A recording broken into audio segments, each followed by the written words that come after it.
সেই ছোটবেলায় আমি আমার মায়ের কাছে, মাওলানার কাছে, ওস্তাদের কাছে আমি শিখেছি যে ঘুষ খাওয়া এটা হারাম। ওই দিন থেকে এই পর্যায় পর্যন্ত আমি আজও কোনো ঘুষ খাইনি। আপনি মনে করছেন আমি টিয়নো? আমি একটা থানা পুরা উপজেলার প্রধান। আমি আপনাকে চা খেতে দিয়েছি, শুধু কাপে পিরিচ দেয়নি নিচে, আপনি হাসলেন। বাস্তবতা এটা, গত পরশু দিন এই পিরিচটা ভেঙে গেছে, কাপটা নিচের যেটা। আমি ইচ্ছা করলে কিনতে পারতাম, এরকম 1000টা পিরিচ কিনতে পারতাম। গতকালকেও আমার অফিসে একটা বিশাল বান্ডিল এসেছিল, শুধু সই করতে বাকি। সই করে দিলে ওই 8 লাখ টাকা আমি পেয়ে যেতাম। এইরকম পিরিচ 1000টা কিনতে পারতাম। সেই ছোটবেলায় আমি আমার মায়ের কাছে, মাওলানার কাছে, ওস্তাদের কাছে আমি শিখেছি যে ঘুষ খাওয়া এটা হারাম। ওই দিন থেকে এই পর্যায় পর্যন্ত আমি আজও কোনো ঘুষ খাইনি। এত কষ্টের জীবন যাপনে আছে।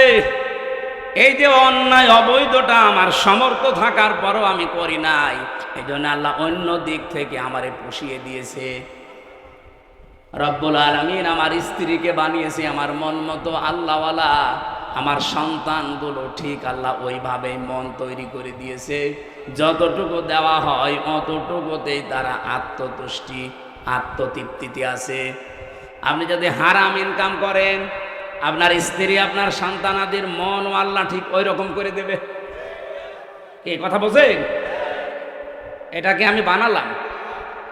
সূরা তাহা 16 নম্বর পারা 19 নম্বর পৃষ্ঠা 13 নম্বর লাইনের 124 নম্বর আয়াতে এই তথ্যটা আছে। ওমান আ'রাদা আন যিকরি ফাইন্না লাহু মাঈশাতান দনকা ওয়া নাহশুরুহু ইয়াওমাল কিয়ামাতি আ'মা। রব্বুল আলামিন বলেন, আমার বিধান বাদ দিয়ে যারা ইনকাম করবে, বলেন তো ঘুষ খাওয়া এটা আল্লাহর বিধানে আছে? হ্যাঁ বলেন বলেন। আল্লাহর বিধানের বাইরে যারা উপায় করে, ইনকাম করে, চর্ম চোখে দেখতে মনে হয় যে বিশাল সম্পদের মালিক হয়ে যাচ্ছে, আল্লাহ বলেন আমি দঙ্কা করে দেই। ওর জীবনের এই উন্নতিতে কোনো বরকত থাকে না। হ্যাঁ, হয়তো প্রতিদিন 2 লাখ টাকা করে আসবে ঠিক, কিন্তু 2.5 লাখ টাকা চলে যাবে এরকম রাস্তা বানিয়ে দেব।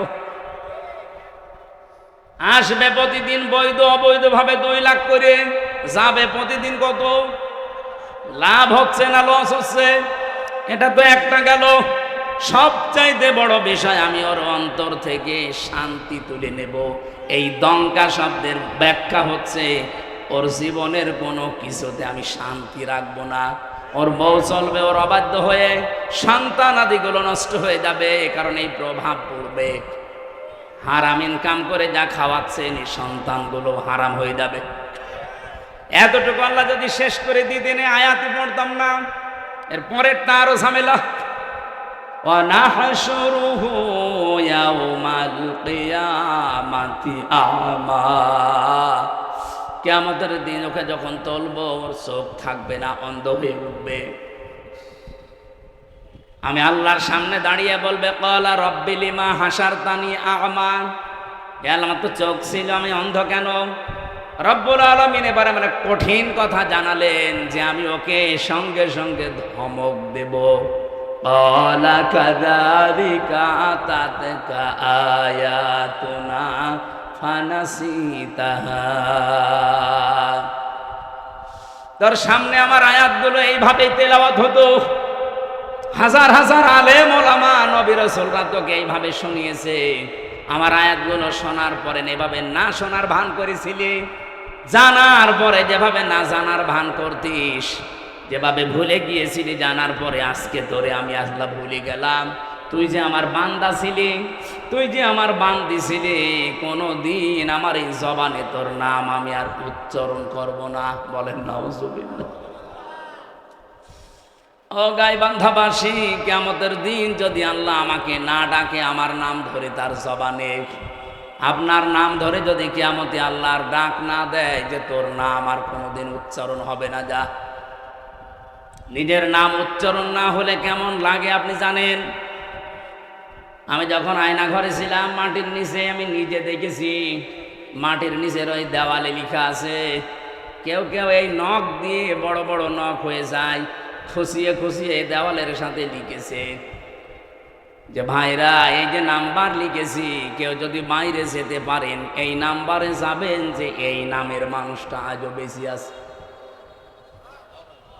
মানুষটা পড়ে আছে আজ 8 বছর 10 বছর 14 বছর পড়ে আছে, কেউ জানে না। আমার সাথে যারা ছিল 7 বছরের মানুষ আমি পেয়েছি, পাগলের মতো হয়ে গেছে, এত বড় বড় চুল। তার মানে 6 মাস 1 বছর পরে তাদের চুল কেটে দেয় কোনো কায়দায়। আমি তো অল্প দিন ছিলাম, এই জন্য আমার অত কিছু হয়নি। ওর নাম যে কি, লোকটা নিজের নাম পর্যন্ত ভুলে যায়, কারণ কেউ তারে ডাকে না। নিজের নামে দুনিয়ার এই জমিনে কেউ না ডাকলে কত আফসোস লাগে, কত দুঃখ লাগে, কত কষ্ট লাগে নিজের ভেতরে। আল্লাহ পাক বলেন কিয়ামতের দিন তোর নাম আমি আমার মুখ দিয়ে আর কোনো দিন উচ্চারণ করব না। তুই যে আমার বান্দা ছিলি, তোকে আমি বানিয়েছিলাম, আমি ওটা ভুলে যাব।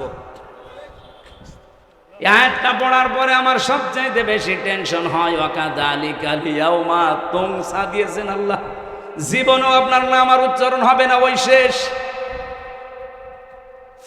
আমার তো মনে হয় এরকম বহু মানুষ দুনিয়াতে আমরা আছি যারা আল্লাহর বিধানকে বাদ দিয়ে এই পৃথিবীতে উপায় ইনকাম এগুলো করছি, দেদারছে আশা করছি এই মাইকের আওয়াজ শোনার পরে এই মানুষগুলোর জীবন থামবে।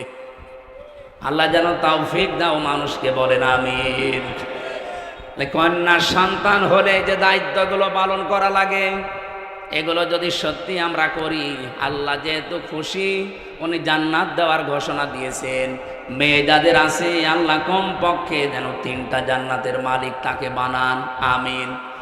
দ্বিতীয় নম্বরে হাদিস হচ্ছে, আল্লাহ যদি ওই লোকটার উপরে আর একটু খুশি হয়, তখন তার বাড়িতে আল্লাহ মেহমান পাঠায়।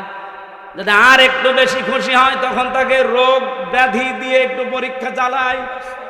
যদি আল্লাহ আর একটু বেশি খুশি হয়ে যায়, সর্বশেষ তখন ওই এলাকায় আল্লাহ বৃষ্টি নাজিল করে।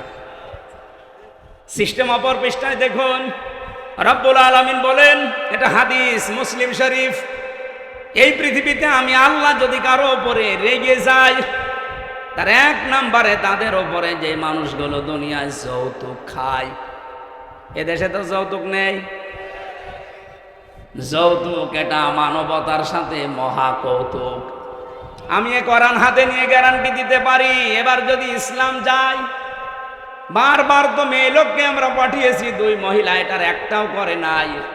ইসলাম যদি এবার যায়, সর্বপ্রথম যৌতুক নামে এই কৌতুককে ঝাঁটা পিটা করে বিদায় করা হবে।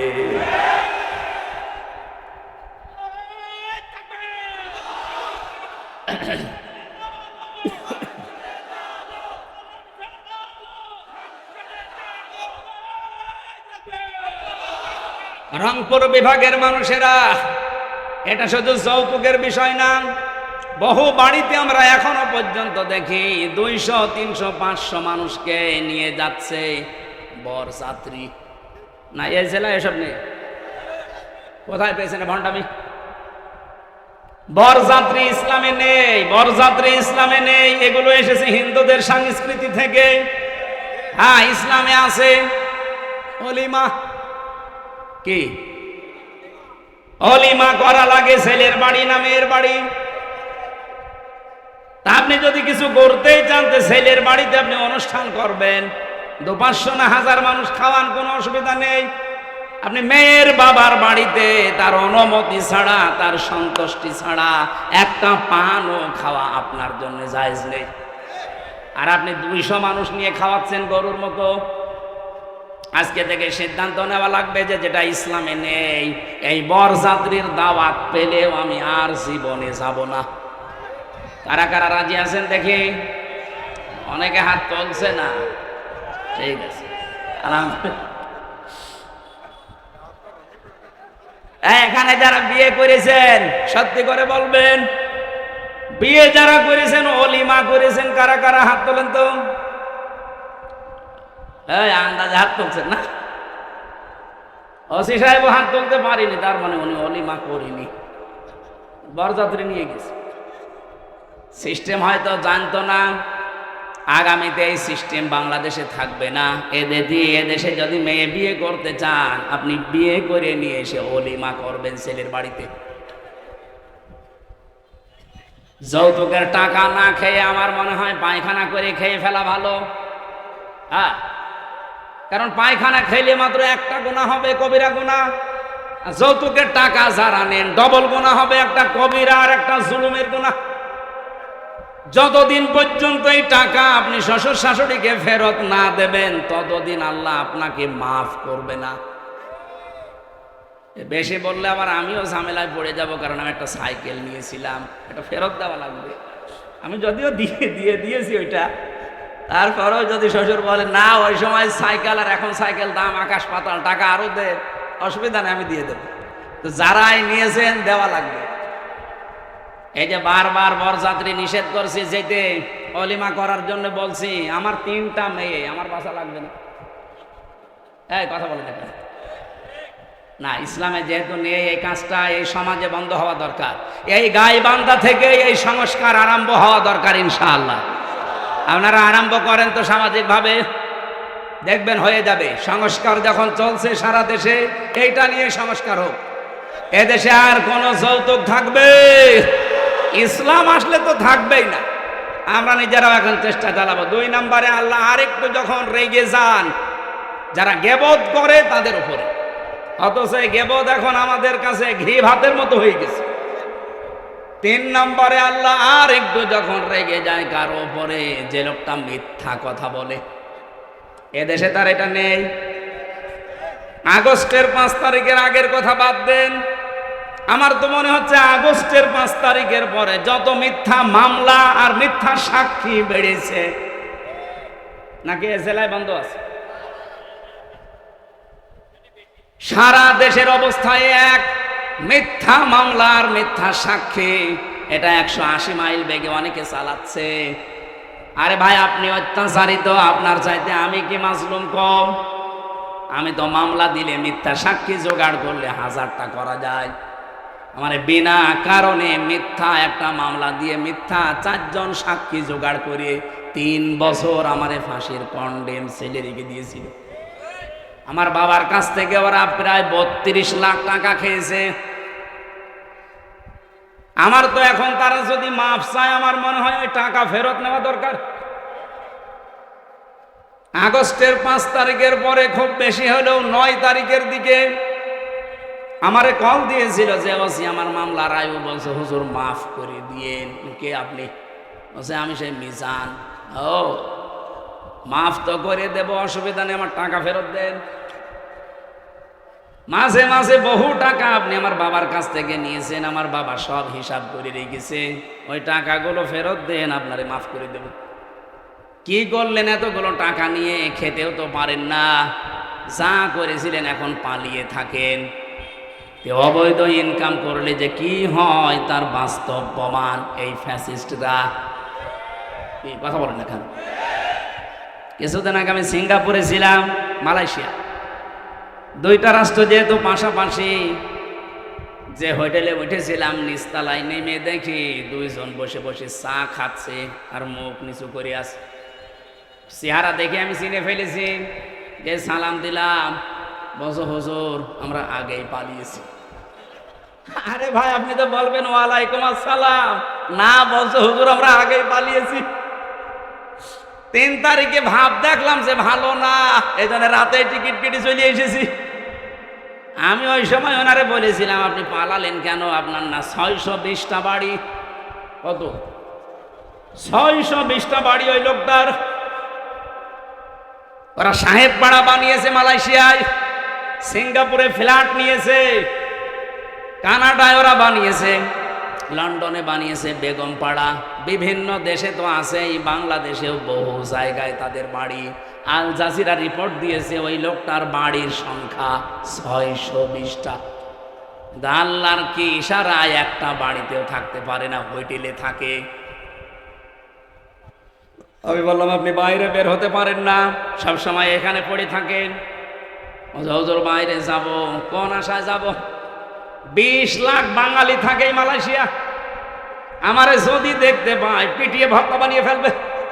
এই জন্য বাইরে যাই না, খালি এখানে আর নিচতলায় আসি মাঝে মাঝে চা খাওয়ার জন্যে। আপনি দোয়া করেন, আমি দোয়া আপনার জন্য আসবে। আপনি যা করেছেন আপনার জন্য দোয়া আসবে।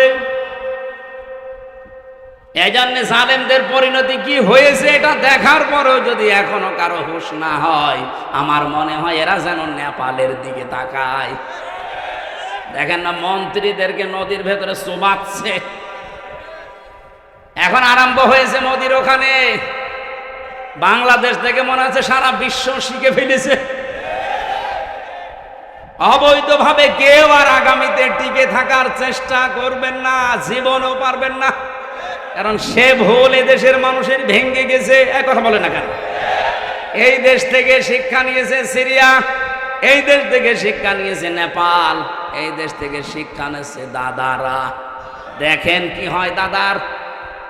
আমার তো মনে হয় কোরআন হাদিস পড়ে যতটুকু পেয়েছি, মোদির করুণ পরিণতি হবে এই কারণে শয়তান আল্লাহর ঘর টুকরা টুকরা করেছে। আল্লাহর কত ঘর সে ভেঙেছে বলেন তো? আল্লাহর ঘরের ইট পাথর খোলে নাই, ওর কপালে লাগিয়েছে এটা। দেখেন কি টুকরা টুকরা হয়।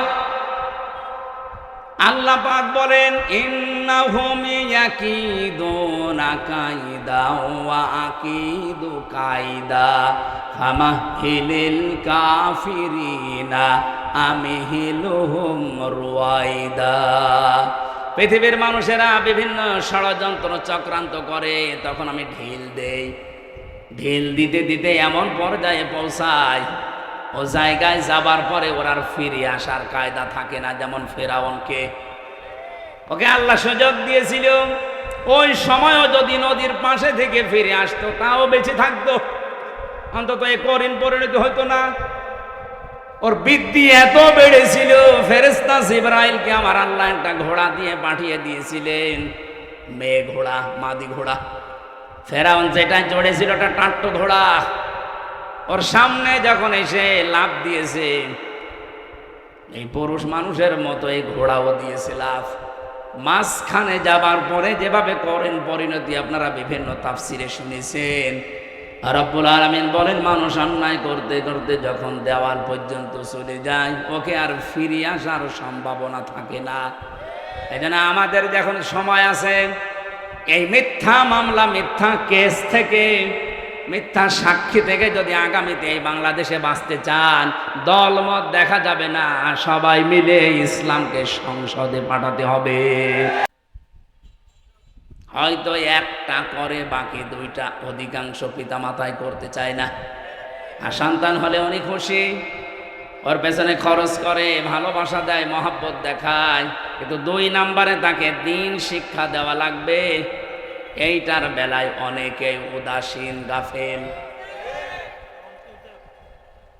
এমনকি এখন যিনি দায়িত্বে আছেন উনি কিন্তু 2 নবীর নাম নিয়ে বসে আছেন। ডক্টর মোহাম্মদ ইউনুস, কয় নবী? মোহাম্মদ একটা, ইউনুস একটা। অথচ যে কয়েকদিন আগে 1 থেকে 5 পর্যন্ত, 1 থেকে 5 পর্যন্ত প্রাইমারিতে শিক্ষক নিয়োগ দেওয়া হয়েছে গানের। কথা বলছেন, শরীর চর্চার।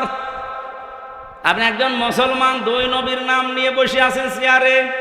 92% মুসলমানের দেশে আপনি নাচের মাস্টার নিলেন, শরীর চর্চার মাস্টার নিলেন, গানের মাস্টার নিলেন, একটা আলেমকে দিয়ে কোরআন শিক্ষার মাস্টার নেওয়া যায়নি?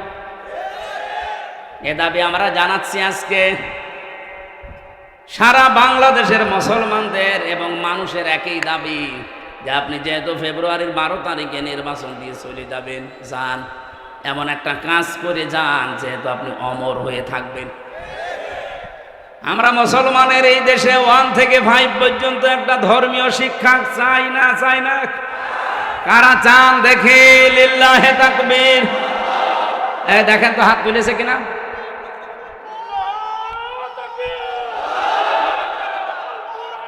আলহামদুলিল্লাহ।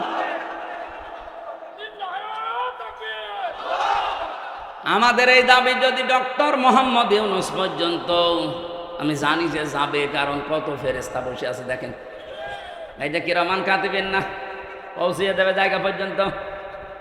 ওনার কান পর্যন্ত যাওয়ার পরও যদি কিছু নাও করে, আমার আরশ পর্যন্ত চলে গেছে।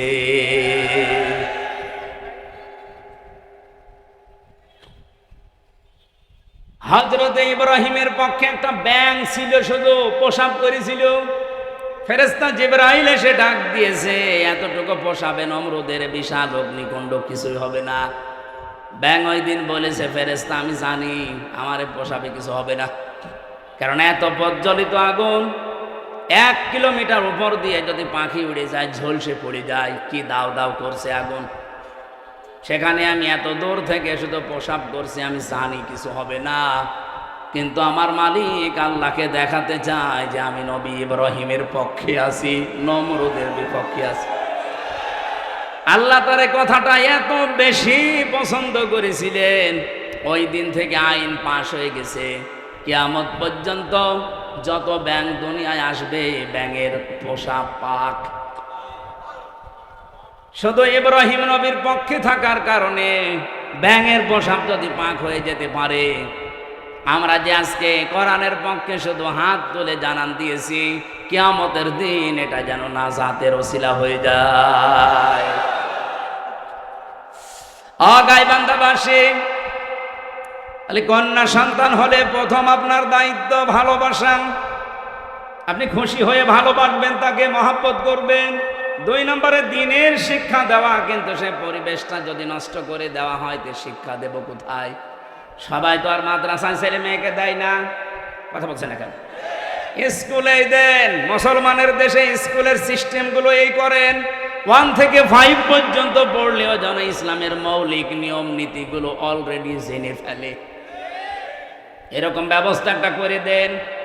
আর সেইটা এখন কিন্তু সময়।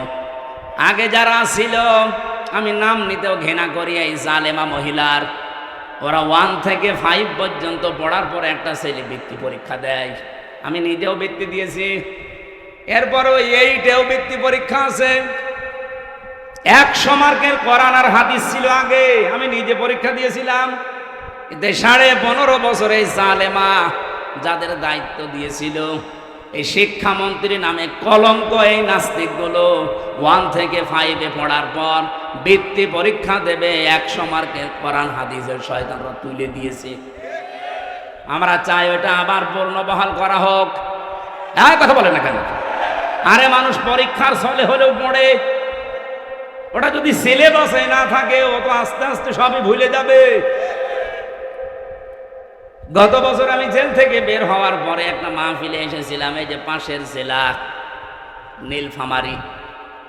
নীলফামারীর একটা থানা আছে কিশোরগঞ্জ, ওখানে একটা বৃদ্ধাশ্রম আছে, দেখতে গিয়েছিলাম। যে দেখি এদিকে 25 জন মা, এদিকে 25 জন বাবা, মুরব্বী সব বসে আছে। যেই কয়জনের সাথে কথা বলেছি, সবগুলো হাওমাও করে কাঁদছিল। এক মহিলা আমার হাত চেপে ধরে, মুরব্বী মানুষ, বলছে, বাবা আমার 3টা ছেলে মেয়ে, সব বিদেশে থাকে, কিন্তু আজকে আমি এখানে পড়ে আছি এই বৃদ্ধাশ্রমে। বললাম, আপনার কি মনে হয় এখানে পড়ে থাকার কারণে? বলেন তো। উনি আমার 2টি কথা বলেছিলেন। 1 নম্বরে প্রথম দোষটা আমার, 2 নম্বরের দোষ আমার পুত্রবধূর। প্রথম দোষ আমার এই 3টা ছেলে মেয়ে সব হায়ার এডুকেটেড, অনার্স মাস্টার্স করা, সব বাইরের দেশে থাকে। আমি তাদেরকে দ্বীনের শিক্ষা, কোরআনের শিক্ষাটা ছোটবেলা থেকে দেইনি, এইটা আমার অপরাধ। হ্যাঁ, ঠিক আছে। 2 নম্বরে আমার যে পুত্র বধূ সবগুলো মডার্ন, আল্ট্রা মডার্ন, এরা আমার ছেলেদেরকে কান ভাঙিয়েছে যে এই বুড়ি মানুষ বাড়ি রাখার দরকার নেই। শেষ পর্যন্ত তারা তো চলে গেছে, আমারে রেখে গেছে এই বৃদ্ধাশ্রমে।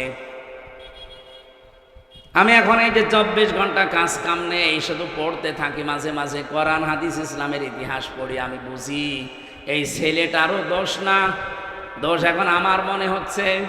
কারণ আল্লাহর কোরআনের যে জ্ঞানটা, ওয়াকাদা রাব্বুকা আল্লা তা'বুদু ইল্লা ইল্লা ইয়্যাহু ওয়া বিল ওয়ালিদাইনি ইহসানা। আল্লাহ বলেন আমি রায় দিলাম, আমি রায় দিয়ে দিলাম, সিদ্ধান্ত দিলাম, ফায়সালা দিলাম, আমি আল্লাহ লিখে দিলাম, আমি আল্লাহ ছাড়া কারো ইবাদত করা যাবে না। আর তোমাদের মা বাবা যাদের আছে তাদের সাথে ভালো ব্যবহার করা লাগবে। আল্লাহর পরে যাদের স্থান তারা কারা? বলেন বলেন। সেই মা বাবা, তাদেরই তারা স্থান জানে না, কারণ তারা এ বিষয়ে জ্ঞান অর্জন করে নাই। তাদেরকে যেহেতু আমরা শেখাতে পারি না, এই জন্য প্রথম দোষটাই আমার। আমরা আশা করব যারা দায়িত্বে আছেন আপনারাও মুরব্বী হবেন। আপনাদের আগামী প্রজন্ম যদি বৃদ্ধাশ্রমে আপনাদের রেখে না আসে, আল্লাহর পরে আপনার স্থান এটা যদি না জানে, আপনাদের কপালেও আসতেছে। যেন আমার মনে হয় এই মুহূর্তে 1 থেকে 5 পর্যন্ত এমন সিস্টেম করা দরকার, মানুষ যেন হাফ আলেম হয়ে যায়। এ দাবি কি শুধু আমার একার না সবার? মেয়েটার জন্য 3 নম্বরে আপনি সৎ পাত্র দেখবেন। আজ মেয়ের বাবা যারা অনেকে সৎ পাত্র দেখে না, দেখে যে এই ছেলের মাল আছে কিনা, নাকি এ ছেলে সব নেই। বলেন তো, নবীজি তার 4টা মেয়ে বিয়ে দিয়েছিলেন, সবচাইতে আদরের যেটা ফাতেমা তো জহরা। কত ধনী এই মানুষের সন্তান বিয়ের প্রস্তাব দিয়েছে, বিশ্বনবী বলেন না। উনি যদি চিন্তা করতেন যে ধনী মানুষের কাছে দিলে আমার মেয়ে সুখে থাকবে, মক্কার বহু ধনাঢ্য মানুষেরা তাদের প্রস্তাব দিয়েছিল, একটাতেও রাজি হয়নি। এমন একটা মানুষের সাথে নবীজি রাজি হয়েছেন যার নিজের বাড়ি বলেও ছিল না, নবীর বাড়িতে থাকতো। এজন্য সৎ পাত্র হওয়া লাগবে। আমি ঝিনাইদহে একটা বাড়িতে অনুষ্ঠানে ছিলাম, আমাকে চা দিল, কাপ দিয়েছে স্যার, কিন্তু পিরিচ দেয়নি। অথচ লোকটা টিয়নো, আপনি টের পাচ্ছেন? আমি তো হেসে ফেলেছি, জ্ঞানী মানুষ তো বুঝে ফেলেছে। আমার দিকে তাকিয়ে বলছে, হুজুর আপনি কেন হাসলেন? আমি কিন্তু জানি। সবাইকে আহ্বান জানাচ্ছি, আসেন ইসলামকে পাঠান, আপনিও নিরাপদে থাকতে পারবেন, আমিও নিরাপদে থাকতে পারবো। গোবিন্দচন্দ্র পরামানিক, রাজবাড়ি বাড়ি, উনি সারা বাংলাদেশের হিন্দু মহাজোটের মহাসচিব। সেদিন ঢাকাতে আমারে বলছিল, মাওলানা জামাত ইসলামী বাংলাদেশ যদি এবার রাষ্ট্রে আসে, আমার বিশ্বাস দেশের সব ধর্মের মানুষেরা নিরাপদে থাকতে পারবে। একটা হিন্দু মানুষ কথা বুঝে ফেললো, আর আপনার বুঝে আসে না। আপনি কোন ধান্দায় আছেন? ইসলাম না আসলে 54 বছর কি হয়েছে আপনি দেখেন না? কেউ কেউ চ্যাম্পিয়ন হয় দুর্নীতিতে, আর কেউ কেউ 15.5 বছরে কি করলো নিজের চোখের সামনে। আমার 33 বছর বয়স, 92 সালে আমার জন্ম। সেই হিসাবে আমি 33 বছরের ভেতরে 18 বছর থেকে যদি আমি ভোট দিতে আরম্ভ করতাম, 3 বার ভোট দিতে পারতাম, একবারও পারি নাই। আগামীতে আমার একটা আশা, একটা শখ, একটু ভোট দেব, সেটাও দেখছি অনেকে এখন বন্ধ করার রাস্তায় আছে। এই কথা বলে না কেন? আপনি বলেন ডাকসুর মতো কয়েকটা ছাত্র, মাত্র 11,000, এই রেজাল্ট দিতে আপনার 3 দিন লাগে কোন কারণে? আপনি যদি এত অ্যানালগ হয়ে থাকে, ডিজিটাল বাংলাদেশে আপনার মতো মানুষ বেশি হওয়ার দরকার নেই। আপনিও পথ ছেড়ে দিয়ে ভিক্ষা করে খান। 11,000-এর যদি এই অবস্থা হয়, 18 কোটি মানুষ যখন ভোট দেবে, বলেন কত বছর লাগবে গণনা করতে? 5 বছর পার হয়ে যাবে না? এজন্য এই পদ্ধতি যদি অব্যাহত রাখেন আপনারা, আগামীতে কোনো নির্বাচনই আর বাংলাদেশের মানুষ মেনেও নেবে না, দেবেও না। কারণ এই নির্বাচন হচ্ছে সে আগের মতো আবার সেই 9 সাল নাকি 8 সালে হয়েছিল না, এরপরে 14 সাল, এরপরে 18 সাল, এরপরে 24 সাল, যা হয়েছিল আবার যদি ওই রকম হয়, আমরা আশা করছি যারা দায়িত্বে আছে তাদের কোমর যেন সোজা থাকে। কাকে ভয় পান আপনি? এতগুলো মানুষের রক্তের ওপরে বসে আছেন, আপনার বিবেকে কিছু বলে না? 2732 জন মানুষের জীবনের ওপর আপনারা বসে আছেন। কঠিন সিদ্ধান্ত নিয়ে অটল থাকা দরকার আমার মনে হয় যারা দায়িত্বে আছে।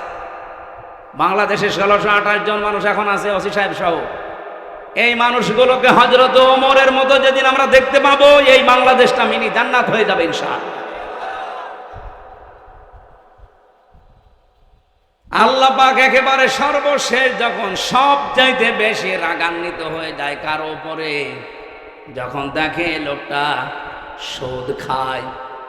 এদেশে তো সুদ নেই, হ্যাঁ এদেশে হয়তো ব্যাংকিং ব্যবস্থায় যে সুদগুলো অনেকে করেন না, কিন্তু এই যে টাকা ছেড়ে রাখেন, টাকা আসে 1000 টাকা দিয়ে রাখলে 100 টাকা করে মাসে মাসে বেশি দেয়। এই সিস্টেমে আছেন কারা দেখি তো বলেন? লিল্লাহি তাকবীর। ও এই এলাকায় নেই আলহামদুলিল্লাহ। যদি কেউ করে থাকেন আশা করছি আপনি এই অন্যায়টা ছেড়ে দেন, নয়তো আপনি নামাজও পড়েন, মায়ের সাথে জিনাও করেন। একটা নিকৃষ্ট শব্দ এটা। সন্তান যত খারাপ হোক বলেন তো, মায়ের সাথে জিনা করা এটা সম্ভব? হ্যাঁ বলেন। অথচ হাদিস এইটা, যারা সুদ খায় 1 টাকা পরিমাণেও যারা সুদ খায়, ওই জন্য 1 বার 2 বার না, মায়ের সাথে 33 বার জিনা করে। আল্লাহ তুমি আমাদের দেশের মানুষকে এই মহা পাপ থেকে বাঁচাও। আরো জোরে বলেন। তাহলে মুসলিম শরীফের হাদিসের বাক্য ছিল 4টা কাজে আল্লাহ খুশি, আর এই 4টা কাজে আল্লাহ বেজার। যেগুলোতে আল্লাহ খুশি আমাদেরকে এই কাজগুলো দুনিয়ায় করার তৌফিক দেন, যেগুলোতে নারাজ আল্লাহ ছেড়ে দেওয়ার সুযোগ দেন। বলেন আমিন। আমার তেলাওয়াত কিন্তু আয়াত সূরা আরাফের 26-27 আমরা 2টা আয়াত পড়েছি। আলোচনার বিষয় ছিল মানব জাতিকে শয়তানের প্রথম হামলা এবং তার পদ্ধতি কি ছিল। এই পৃথিবীতে শয়তানের যত টার্গেট, সর্বপ্রথম টার্গেট ছিল এই যে আয়াতে আছে।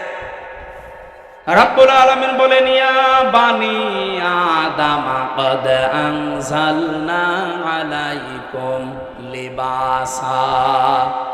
হে বনি আদম সন্তান, এখানে লক্ষ্য করেন আল্লাহ কিন্তু ঈমানদারকে ডাকেন নাই, আল্লাহ মুসলমানদেরকে আলাদাভাবে বলেন নাই, ডাক দিয়েছেন ইয়া বানি আদম, হে বনি আদমের সন্তান। বলেন তো অন্যান্য ধর্ম যারা মেনে চলেওয়ালা বনি আদম সন্তান কিনা? বলেন বলেন। তার মানে অন্য ধর্মের লোক যদি আশপাশে থাকেন, সে আপনি হিন্দু হন, খ্রিস্টান হন, বৌদ্ধ হন, যারা আছেন সবাইকে আল্লাহ ডাক দিয়েছেন, কারণ সবার মালিককে। বলেন বলেন। ওরা হয়তো বাপ দাদার কথা মানতে গিয়ে সরাসরি বলতে পারে না আল্লাহ, কিন্তু মনের ভেতরে এটা ওদের আছে। বিপদে পড়ে দেখবেন তখন কিন্তু আল্লাহ ছাড়া আর কোনো ভগবানের নাম মনে আসে না। কথা বলেন। আমার বরিশালে ছিলাম ছোটবেলায়, যেতাম তখন নৌকায় ব্রিজ ছিল না, হঠাৎ দেখে একটা ঝড় উঠেছে। আমরা তো পড়ছি লা ইলাহা ইল্লা আনতা সুবহানাক। পাশে আমার দেখে এক দাদা হিন্দু আর দাদি, ওরা বলছে লা ইলাহা ইল্লাল্লাহ। কি গো, চেহারা দেখে তো মনে হচ্ছে অন্য ধর্মের লোক। কালেমা পড়েন, মুসলমান হয়েছেন? বলছে না। পড়েন কি করে? বলছে যে ঝড় উঠেছে এ কালী দুর্গার কাজ না, আল্লাহ লাগবে।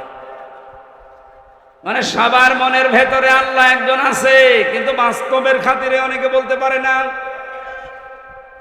আল্লাহ যেহেতু সবার মালিক, সবার রব, এই জন্য উনি ডাক দিয়েছেন ইয়া বানি আদম, হে বনি আদমের সন্তানেরা, কদ আনজালনা, অবশ্যই আমি নাজিল করেছি, আলাইকুম, তোমাদের উপরে, লেবাসা, পোশাক। কি করে এই পোশাক তোমাদের? ইওয়ারি সাওয়াতিকুম রিসা, তোমাদের লজ্জা নিবারণ করে। 2 নম্বরে তোমাদের সৌন্দর্য বৃদ্ধি করে। এই একটু খেয়াল করেন এদিকে। এই জরুরি না হলে উঠেন না তো ভাই। এলাকার কি বিড়ির ফ্যাক্টরি আছে স্যার? অনেকের বিড়ির নেশা লাগে, তো ওই যশোর এলাকায় গেলে বিড়ি আছে, একটু পরে দেখে উঠে যে বিড়ি খেয়ে আবার আসে। এরা আবার বিড়ি খেতে যাচ্ছে না।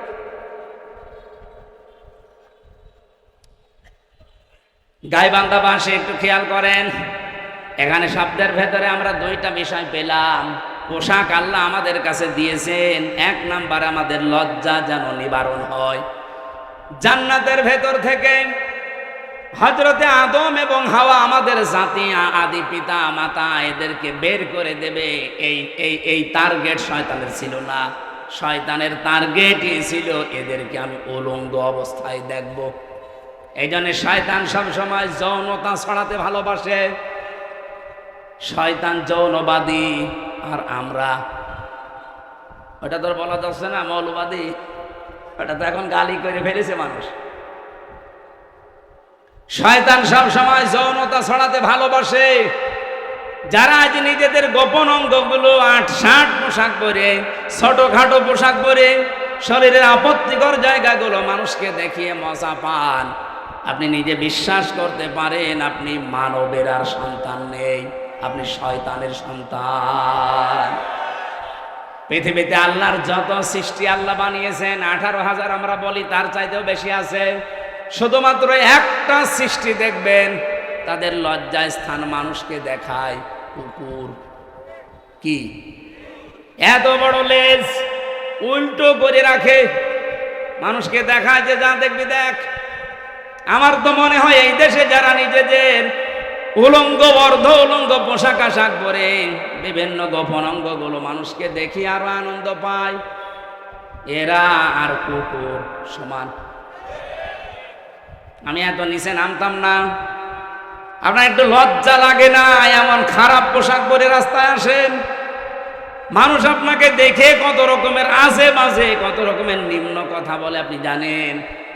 আপনি যখন রাস্তা দিয়ে আপনার বউকে উলঙ্গ অর্ধ উলঙ্গ করে মোটরসাইকেলে নিয়ে যান, কত যুবক রাস্তায় দাঁড়িয়ে বলে মাল গেল। আর আপনার বউকে দেখে যদি কেউ বলে যে মাল গেল, ওই মালের পেটে আর ভালো মাল আল্লাহ দেবে না। কারণ মেয়েদের এই কয়েক ইঞ্চি পেট, এটা খুব দামি জায়গা। এখানে যার নজর যত খারাপ পড়বে, ওখান থেকে খারাপ জিনিস ডেলিভারি আসবে। বলে যে হুজুর দোয়া করেন ছেলে যেন আব্দুল কাদের জেলানির মতো হয়। ছেলে আব্দুল কাদের জেলানি এমনি হবে? আপনি আব্দুল কাদের জেলানির জীবনী পড়েন, তার মা কোন ধাঁচের ছিলেন। হযরতে আব্দুল কাদের জেলানি রহমতুল্লাহ আলাইহি যে মায়ের পেটে এসেছিলেন, ওই মা বাসর রাতে, স্বামী বাসর রাতে ঢোকার পরে দৌড় দিয়েছে আবু মুসা জঙ্গি রহমতুল্লাহ আলাইহি। আমি তার জীবনী পড়তে গিয়ে এটা পেয়েছি। স্ত্রী তখন ডাক দিয়ে বলছে, স্বামী আপনি দৌড় দেবেন না, আমার বাবা আপনাকে যেই যেই কয়টা কথা বলেছিল সবই রূপক অর্থে ঠিক আছে। আমার বাবা বলেছিল আমি নাকি অন্ধ। হ্যাঁ আমি অন্ধ। যৌবন পাওয়ার পরে আজ পর্যন্ত আমার চোখ দিয়ে আল্লাহর নিষিদ্ধ কোনো জিনিস আমি দেখি নাই। মেয়েরা যৌবন পায় কখন? এখানে একটা মাসলা বলা দরকার। মেয়েরা এসেছে, সম্মানিতা মা বোনেরা, যখন পয়েন্ট এসেছে আপনাদের মাসলাটা জানা দরকার। মেয়ে মানুষেরা যৌবন প্রাপ্ত হয় যখন তাদের শরীর খারাপ হয়। সেটা 12 বছর, 15 বছর, 16 বছর যাই হোক, যখনই শরীর খারাপ হবে ওই দিন থেকে তাদের নামাজ এবং রোজা ফরজ। এরপর থেকে বাবার আন্ডারে মায়ের আন্ডারে যতদিন থাকবে, যদি এক ওয়াক্ত নামাজও কাজা করে, যদি না পড়ে যা গোনা হবে এই বাবা মার। হ্যাঁ, এখানে আরেকটা বিষয় বলা দরকার, মেয়ে কখন যৌবন পেয়েছে এটা অনেক বাবা জানে না, কিন্তু মা জানে। এক কথা বলছেন এখানে। এই জন্য মায়েদের উচিত বাবাকে আপনি ইঙ্গিত দেবেন, তোমার মেয়ে কিন্তু এই অবস্থা। সকালে ফজরের নামাজ শুধু নিজে ঢিপ দিয়ে চলে আসবা না, সেজদাটা মেয়েও যেন দেয় সে ব্যবস্থা করো। ওই এতদিন তো অভ্যাস ছিল না, ওকে অভ্যাস তৈরি করাও। হয় নিজে ডেকে দাও, নিজে নামাজের তাকিদ দাও, না আমাকে দিয়ে ভালো করে তাকিদ দাও। কারণ এই মেয়েটা এই যে 12 বছর 13 বছরে যৌবন পেয়েছে, এরপরেও নামাজ পড়ে না। কিয়ামতের দিন যখন আল্লাহ বিচার করতে বসবে, না জাগালুহুমা তাহাতা আকদামিনা, তোমাকে আর আমাকে সামনে নিয়ে আল্লাহ বলেন মুখের উপরে জোড়া লাথি দিয়ে জাহান্নামে দেবে। বহু মেয়ে বহু ছেলে জোড়া লাথি মুখে দিয়ে আপনাকে আমাকে জাহান্নামে নেবে, শুধু অসচেতন থাকার কারণে। এই জন্য সচেতন হবেন আজকে থেকে মায়েরা। আমি যেদিন যৌবন পেয়েছি ওই দিন থেকে আমার এই চোখ দিয়ে কোনো নিষিদ্ধ জিনিস আমি দেখি না। এই জন্যে বাবা আপনাকে বলেছে আমি নাকি অন্ধ। আমার বাবা বলেছিল আমি ন্যাংরা, হ্যাঁ। আমার এই পা দিয়ে হারাম কোনো কাজে আমি যাইনি। বাবা বলেছিল আমি কালা, হ্যাঁ। আমার এই কান দিয়ে আমি আজ পর্যন্ত কারো গীবত শুনিনি। বাবা বলেছিল আমি বোবা, আমার এই মুখ দিয়ে হারাম কোনো কথা আমি বের করি না। এই যে এতগুলো কথা শোনার পরে এই বংশে এসেছিল, এই মায়ের পেটে এসেছিল হযরতে আব্দুল কাদের জিলানী। 6 বছর মাত্র বয়স হয়েছে তার। ওনার পুরা জীবনী আমি পড়েছি। ওনার মা নিয়ে গেছে মক্তবে। ওস্তাদ বলছে এই বলো আলিফ। উনি বলছে হুজুর আলিফের অর্থ কি? আলিফের কোনো অর্থ হয় না। উনি ওই দিনই বলেছিল ওস্তাদ আলিফের যদি অর্থ না হয় ও জিনিস আমি পড়ি না। কারণ যে জিনিসের অর্থ নেই ওই জিনিস পড়ি আমি করব কি? আপনি আমাকে অর্থ শেখান। উনি বলছে তুমি জানো আলিফের মানে? হ্যাঁ জানি। বলো দেখি। উনি আলিফ লাম মিম দিয়ে আরম্ভ করেছিলেন আল্লাহু লা ইলাহা ইল্লাহু আল হাইয়ুল কাইয়্যুম। সূরা বাকারার 255 নাম্বার যেটা আয়াতুল কুরসি বলে আমরা জানি। এ পর্যন্ত তেলাওয়াত করে আসলেন। এবার তিনি আল্লাহর পরিচয় তুলে ধরলেন 10টা। এখানে আল্লাহর 10টা ক্ষমতার কথা আছে। ওস্তাদ কাঁদতে কাঁদতে বেহুশ হয়ে গেছে। হোশ ফেরার পরে বলে মা আপনার ছেলেকে কোনো জায়গায় মনে হয় পড়িয়েছেন, আমার কাছে নিয়ে এসেছেন পরীক্ষা করার জন্যে। ওস্তাদ বলে না।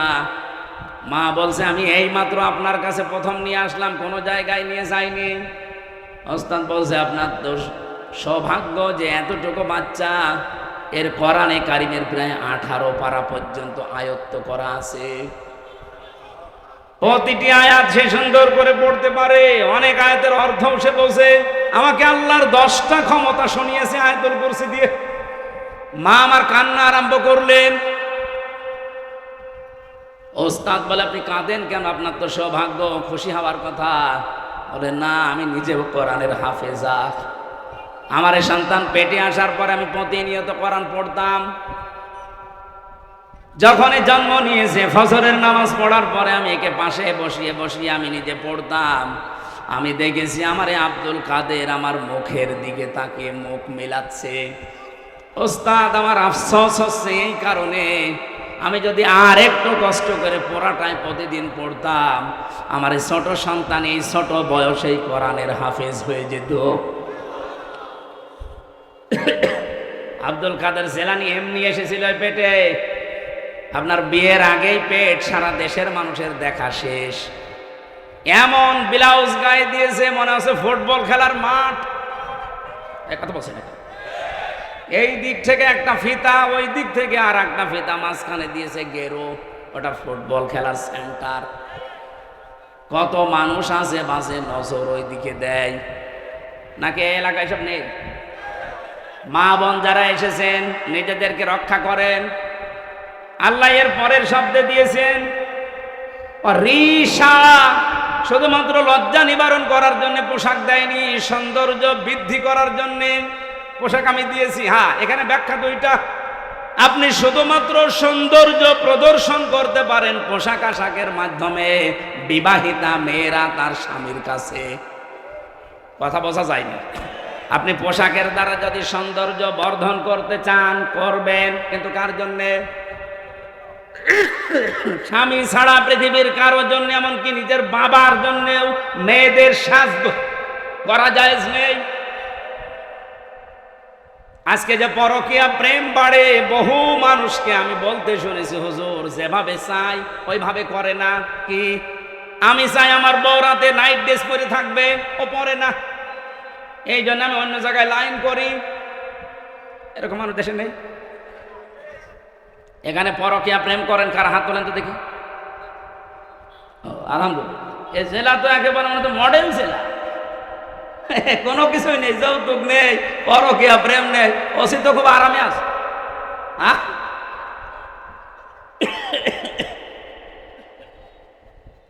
না, মেয়েদের কিছু উদাসীনতার কারণে হাজারো স্বামী খারাপ হয়ে যাচ্ছে। এরা যে কল দিয়ে বলে একেবারে মিথ্যা হলে তো বলতো না। সম্মানিত মা বোনেরা, এই রিশার ব্যাখ্যা যেটা আপনি কিন্তু ধরা পড়ে যাবেন। আশা করছি আপনি একটু অ্যাক্টিভ হবেন এই ব্যাপারে। লিবাসুত তাকওয়া যালিকা খায়র, আল্লাহ বলেন সর্বোত্তম পোশাক হচ্ছে তাকওয়ার পোশাক। প্রশ্ন আসতে পারে, তাকওয়ার আবার পোশাক হয়? হ্যাঁ হয়।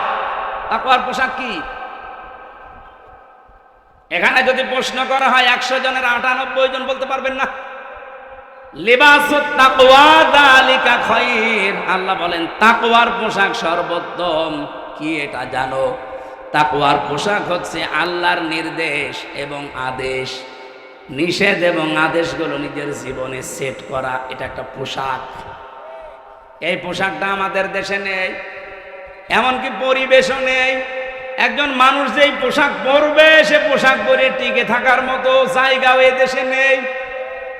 ওসি সাহেব চেষ্টা করছে বাঁচার, উনি বাঁচতে পারছে না। ওনার উপরে এমন আল্লাহর ওলি বসে আছে যে ওনাকে খারাপ হতে বাধ্য করে। আমি কি বেশি বলে ফেললাম? এরকম জায়গা দেশে নেই। এই জন্য আমাদের একেবারে শুরু থেকে শেষ পর্যন্ত এমন ভাবে তৈরি করা দরকার, আগামীতে ইসলাম দিয়ে আমরা সাজাবো, দুর্নীতির দল বাংলাদেশে থাকবে না ইনশাআল্লাহ। বাইরের দেশগুলো ঘোরাঘুরি করে আমার এতটুকু অভিজ্ঞতা হয়েছে, তারা দাঁড়িয়ে গেছে শুধুমাত্র দুর্নীতি আর খাদ্যে ভেজাল তারা দেয় না, এই কারণে। আপনি দেখেন মালয়েশিয়া 2004 সাল থেকে তারা দাঁড়িয়ে গেছে। এই 21 বছরে তারা বিশ্বের মানচিত্রে আজ একটা নাম করা দেশ। আর আমরা 54 বছরেও দাঁড়াতে পারিনি। কারণ দুইটা, এদেশে দুর্নীতি বন্ধ হয় না আর খাদ্যে ভেজাল দেওয়া শেষ হয় না। এই দুইটা কন্ট্রোল করতে পারলে আমাদের দেশও দাঁড়িয়ে যাবে ইনশাআল্লাহ। আর এটা করা একমাত্র সম্ভব ইসলামের জন্য, ইসলাম ছাড়া সম্ভব না। যালিকা মিন আয়াতিল্লাহ, আল্লাহ বলেন এগুলো আমার নিদর্শন। লাআল্লাহুম ইয়াযাক্কারুন, আশা করছে আমার এই ওয়াজ তোমরা মেনে নিবা। এখন একটা একটা করে যত আয়াত আছে এর উপর ভেতরে এক একটা শব্দে লক্ষ লক্ষ কথা আছে। আপনারা ভেজা কাদা বিভিন্ন জায়গায় দাঁড়িয়ে বসে আছেন, এ কষ্টের দিকে তাকানো লাগছে। আর আমি, আপনারা জানেন, বাংলাদেশ জামাত ইসলামী থেকে আমার নমিনি বানিয়েছি। সেই সকাল থেকে শুরু করে সন্ধ্যা পর্যন্ত 8টা 10টা করে অনুষ্ঠান। এরপরে মাগরিবের পরে বের হয়ে এসে 9:30টায় 10টায় আপনাদের অনুষ্ঠান ধরি। আমরা আজকে আর টানতে পারছি না, 11:30টা বাজে। মেয়েদের জন্য বইটা নিয়ে যাবেন, পারিবারিক জীবনের সমস্যা এবং সমাধান। আমি জেলে বসে লিখেছিলাম, এসে বাইরে এসে এটা প্রিন্ট দিয়েছি।